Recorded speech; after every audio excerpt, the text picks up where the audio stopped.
네, 안녕하세요. 빠르크의 영화 편집 3분 강좌. 오늘은 세 번째 시간으로 인물 촬영법에 대해서 한번 알아보도록 하겠습니다.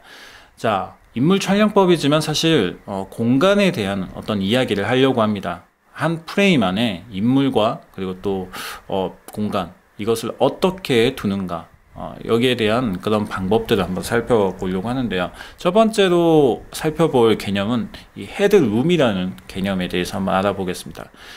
머리가 이제 위쪽에 상단 프레임과의 어떤 거리, 여백을 헤드룸이라고 하는데, 이 헤드룸 같은 경우에는 적절하게 주었을 때와 혹은 주지 않았을 때 어떤 느낌의 차이가 있습니다.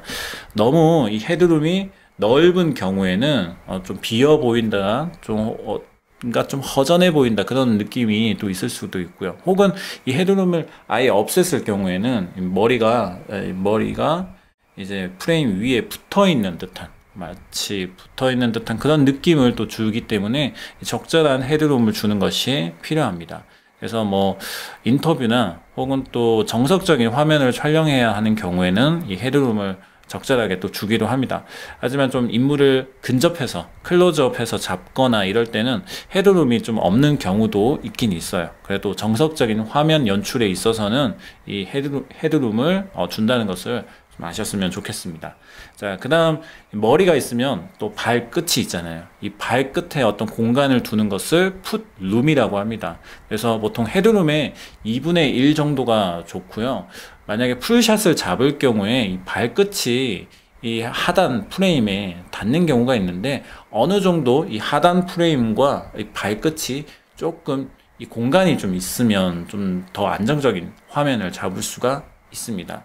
자, 그 다음에 살펴볼 것이 이제 루킹룸이라는 개념이 있는데요. 인물이 바라보는 시선이 있습니다.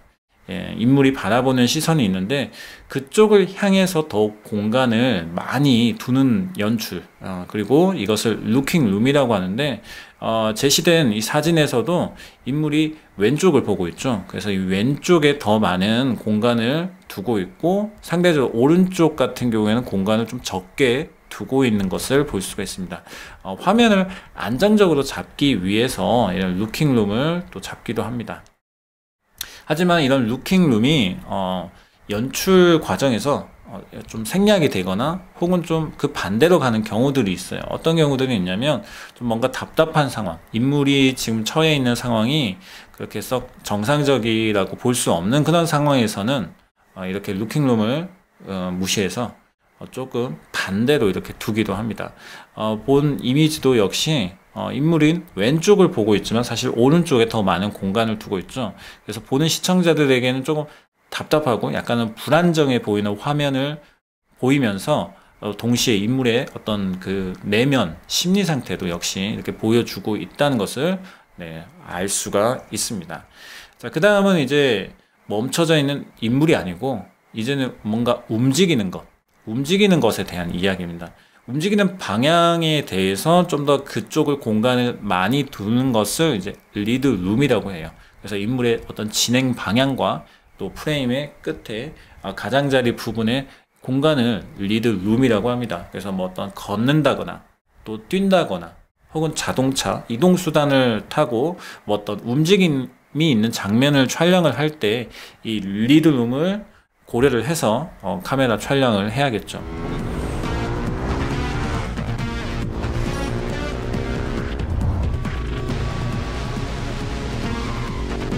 혹은 그렇지 않으면 막 인물이 막 프레임에 나갔다가 다시 들어왔다가 뭐 이런 경우 촬영들이 좀 있겠죠. 그러면 보는 시청자들에게 조금은 좀 불안정해 보이는 그런 화면을 또 보일 수도 있을 것 같습니다. 네, 빠르크의 영화 편집 3분 강좌 3강, 오늘 인물 촬영법에 대해서 알아보았습니다. 다음 시간에도 좋은 강의 내용을 들고 또 나타나겠습니다. 네, 감사합니다.